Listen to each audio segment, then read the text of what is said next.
आज मी आपल्यासाठी एक रहस्यमय असा एक टॉपिक घेऊन आली आहे, ज्याला आपण स्लीप पॅरालिसिस या नावाने ओळखतो. तर स्लीप पॅरालिसिस म्हणजे काय? स्लीप पॅरालिसिस म्हणजे आपल्या झोपेमध्ये आपल्याला एक जडत्व जाणवतं. आपण झोपेतून उठण्याचा प्रयत्न करतो आणि तरीही आपल्याला उठता येत नाही. ही ही जी कृती आपल्या बरोबर घडत असते याला आपण स्लीप पॅरालिसिस असं म्हणतो.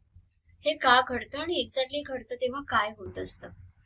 तर जेव्हा आपण गाढ झोपेमध्ये जातो, आपण खूप छान अशा डीप स्लीप मध्ये गेलेलो असतो रात्री किंवा दुपारी, कधीही जेव्हा आपण झोपतो तेव्हा आपण जेव्हा गाढ झोपेमध्ये जातो तेव्हा आपण आपली जी ऍस्ट्रल बॉडी असते, ही ऍस्ट्रल बॉडी एका प्रवासाला निघते.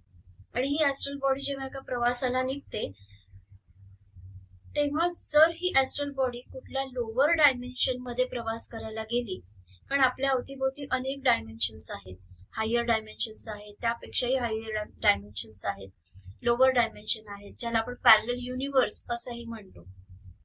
आणि जेव्हा आपण अशा प्रकारच्या लोअर डायमेन्शन मध्ये आपली ऍस्ट्रल बॉडी प्रवास करायला निघते, त्यावेळेला तिथे ज्या काही घटना घडत असतात, तिथे अनेक अदृश्य शक्ती असतात. या अदृश्य शक्तींमध्ये आपण अडकतो किंवा कधी कधी कुठल्याही प्रकारची नकारात्मक ऊर्जा असते, ती आपल्यावर ऍस्ट्रली अटॅक करत असते. आणि अशा प्रकारे ही ऊर्जा जेव्हा आपल्यावर अटॅक करत असते त्यावेळेला आपल्याला असं वाटू लागतं की आपल्या छातीवर कोणीतरी एक जड शक्ती बसलेली आहे किंवा आपल्या दोन्ही हातांना कोणीतरी असं बांधून ठेवलेलं आहे आणि आपण उठण्याचा प्रयत्न करतोय पण आपण उठत नाही. तर ही जी नकारात्मक ऊर्जा असते ह्यांनी आपल्याला असं थांबवून ठेवलेलं असतं आणि त्यामुळे आपण आपली ऍस्ट्रल बॉडी आपल्या शरीरामध्ये प्रवेश करू शकत नाही. मी इथे माझा तुम्हाला एक अनुभव नक्की शेअर करेन की मी या अनुभवात ना एकदा गेले होते. कारण हा जो अनुभव आहे ना, हा दोन व्यक्तींना होत असतो. एक ज्या स्पिरिच्युअल व्यक्ती आहेत, स्पिरिच्युअल व्यक्ती म्हणजे ज्या एंटिटी क्लिअरिंग असं काम करतात, स्पिरिट अटॅक्स जे क्लिअर करण्याचं काम करतात, जसं मी हे काम करत असते. बऱ्याच वेळेला माझ्याकडे अशा केसेस येतात, ब्लॅक मॅजिक किंवा स्पिरिट अटॅक, सायकिक अटॅक्स झालेले केसेस येतात आणि त्यांना क्लिअर करण्याचं काम करत असते. त्याचप्रमाणे अजून अशा कॅटेगरीतले व्यक्ती असतात ज्यांना अनेक प्रकारचे नकारात्मक त्रास आहे, ज्या सतत तणावामध्ये असतात, सतत नैराश्यामध्ये असतात, स्ट्रेसमध्ये असतात किंवा ज्यांचा ऑरा जो आहे खूप जास्त वीक आहे, अशा व्यक्तींवर. तर या दोन कॅटेगरीतल्या ज्या व्यक्ती असतात ना, यांना शक्यतो अशा प्रकारच्या अनुभवातनं जावं लागतं. माझा इथे मी एक अनुभव शेअर करीन की माझ्याकडे अशीच एक केस होती आणि त्यांचं एंटिटी क्लिअरिंग मी करत होते. त्यांच्यावर खूप जास्त निगेटिव्ह सायकिक अटॅक अनेक महिने होता आणि एक एक स्टेप बाय स्टेप मी त्यांना क्लिअर करत होते.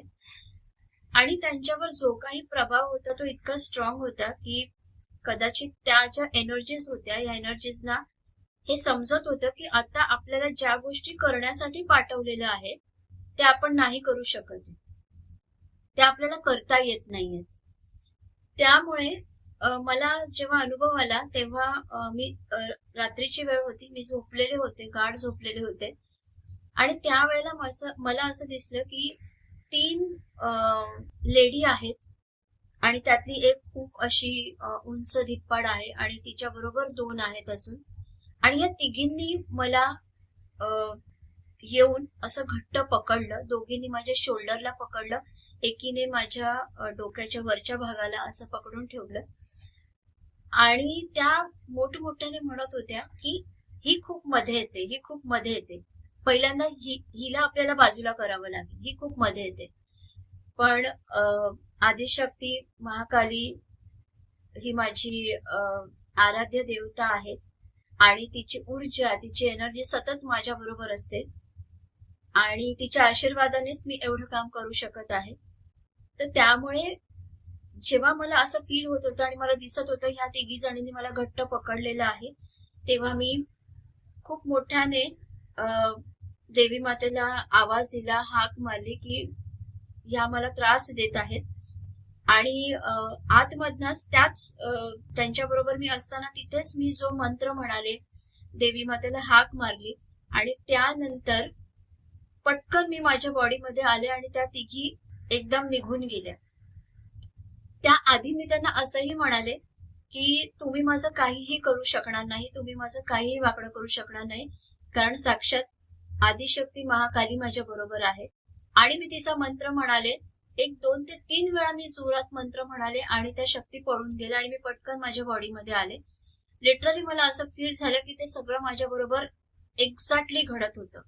तर स्लीप पॅरालिसिस म्हणजे आपण एका पॅरलल युनिव्हर्स मध्ये गेलेलो असतो किंवा त्या एंटिटीज आपल्याला तिथे भेटतात आणि त्यांच्याबरोबर आपलं जे काही होत असतं ते आपल्याला जाणवतं आणि आपण येण्याचा प्रयत्न करतो तेव्हा आपल्या बॉडीवर हे जडत्व जाणवतं किंवा आपण बांधले गेलेलो आहोत हे जाणवतं. आपल्यापैकी बऱ्याच जणांना अशा प्रकारचे अनुभव नक्की येत असतील, पण मी हे सांगेन की या अशा अनुभवांना आपल्याला अजिबात घाबरायचं नाहीये, कारण जो व्यक्ती घाबरतो त्याच्यावरच या शक्ती जास्त अधीन होतात, जास्त प्रभाव टाकत असतात. जर आपण घाबरू नाही, आपण एका दिव्य शक्तीला सतत हाक मारत राहिलो तर ती शक्ती आपल्या बरोबर येत असते. कारण जेव्हा तुम्ही कुठल्याही तुमच्या आराध्य देवतेला आतमधून हाक मारता तेव्हा तुमची ती देवता तुमच्यासाठी नक्की तिथे धावून येते, कारण शक्ती सतत आपल्या बरोबर आहेत. फक्त आपण ज्या विचारांमध्ये असतो किंवा जी ऊर्जा आपल्या ऑरामध्ये त्यावेळी आहे त्यामुळे अशा निगेटिव्ह आपण हे अशा प्रकारचे निगेटिव्ह अनुभव घेत असतो. तर यासाठी आपल्याला आपलं डेली क्लिन्झिंग करणं खूप इम्पॉर्टंट असतं. जर आपणही अशा नकारात्मक अनुभवातून जात असाल तर काळजी करण्यासारखं कारणच नाहीये. मी काही तुम्हाला एक दिनचर्या सांगते, ती तुम्ही फॉलो करा, नक्की तुम्हाला त्याचे चांगले अनुभव येतील. जर तुम्हाला कुठल्याही प्रकारची नकारात्मकता अवतीभोवती स्वतःभोवती जाणवत असेल किंवा तुम्ही अशा प्रकारच्या नकारात्मकतेमधून जात असाल तर सगळ्यात आधी आहे ना, कंटाळा न करता रात्री झोपण्याच्या आधी पाण्यामध्ये मीठ टाकून तुम्ही आंघोळ करायची आहे आणि त्याच पाण्यामध्ये 3 ते 4 ड्रॉप तुम्हाला लॅव्हेंडर ऑइल, हे इसेन्शियल ऑइल आहे, तुम्हाला हे कुठेही अवेलेबल होईल. हे ऑइल तुम्हाला पाण्यामध्ये 4 ते 5 ड्रॉप टाकायचं आहे आणि पाण्यामध्ये 1 चमचा मीठही टाकायचं आणि या पाण्याने तुम्ही आंघोळ करायची आहे. आणि त्यानंतर तुम्ही जिथे झोपता तिथे तुम्हाला एका मातीच्या भांड्यामध्ये 2 कापूर आणि 2 ते 3 थेंब तूप टाकायचं आहे, गाईचं शुद्ध तूप टाकायचं आहे आणि तुम्हाला तो कापूर पेटवायचा आहे आणि त्या कापूर पेटून विझल्यानंतर तुम्हाला झोपायचं आहे. तसंच सगळ्यात मुख्य गोष्ट म्हणजे सगळ्यात ऊर्जा जी असते ती आपल्या ऑरामधनं प्रवाहित होत असते, त्यामुळे आपलं ऑरा क्लीन राहणं हे रोजच गरजेचं असतं. बऱ्याच वेळेला स्त्रियांचे केस लांब असतात, त्यामुळे स्त्रिया म्हणतात की रोज रोज केस कसे धुवायचे, तर असं कधीही करायचं नसतं. आपण ऍटलिस्ट आठवड्यातून 4 ते 5 वेळा तरी केस धुतलेच पाहिजे. त्याचप्रमाणे रात्री झोपताना मी सांगितल्याप्रमाणे तुम्ही आंघोळ करू शकता, पण जर आपल्याला वाटत असेल की आम्हाला तितकासा वेळ नाही मिळत तर आपले तळपाय तरी 10 ते 15 मिनिटं गरम पाण्यामध्ये मीठ टाकून आणि ऑइल, लॅव्हेंडर ऑइल टाकून त्यामध्ये ठेवू शकता. 15 ते 20 मिनिटांनी तुम्ही ते पाणी ड्रेनेज मध्ये फेकून द्या. अशा प्रकारे तुम्ही ही दिनचर्या फॉलो करू शकता. शिवाय तुम्हाला मार्केटमध्ये सेज हे एक हर्ब आहे, हे सहज अवेलेबल आहे, तुम्ही बघू शकता. कुठल्याही अमेझॉनवर वगैरे तुम्ही हे बघू शकता, तुम्हाला हे इझिली अवेलेबल होतं. तर सेज हे ग्रास आहे, हे ग्रास तुम्हाला सकाळी आंघोळ केल्यानंतर हे ग्रास आहे थोडंसं अगरबत्तीप्रमाणे जाळायचं असतं आणि त्याचा जो धूर येतो ते विझवायचं असतं, जळलेलं विझवायचं असतं आणि त्याचा जो धूर येतो, हा जो स्मोक आहे, धूर आहे, स्वतःच्या ऑराभोवती अशा पद्धतीने फिरवायचा असतो. ही जर काळजी तुम्ही रोजच्या रोज स्वतःची केली तर तुम्ही अशा अनुभवांमधनं जाणार नाही.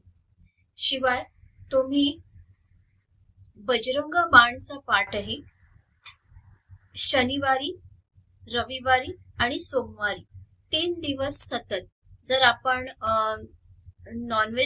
नॉनव्हेजिटेरियन असाल तर तुम्ही मंगळवार, शनिवार आणि मधला कुठलाही एखादा वार तुम्ही घेऊ शकता आणि आठवड्यातून 3दा तुम्ही बजरंग बाण संध्याकाळी 7 वाजताच्या सुमारामध्ये वाचू शकता. शक्य झाल्यास आपण 3 वेळा वाचू शकता, शक्य नसल्यास आपण एकदा तरी हे वाचायचं आहे. तर अशा प्रकारे तुम्ही या गोष्टी फॉलो केल्या तर तुम्हाला या अशा प्रकारच्या नकारात्मकतेचा त्रास होणार नाही. तर नक्की आपण कमेंटमध्ये सांगू शकता की खरंच तुम्हाला अशा प्रकारचे कधी कुठले त्रास झालेले आहेत का, आणि जर झाले असतील तर तुम्ही हा उपाय नक्की करा आणि ह्याचा काय उपयोग झाला हे सुद्धा कमेंटमध्ये मला नक्की कळवा. Thank you so much.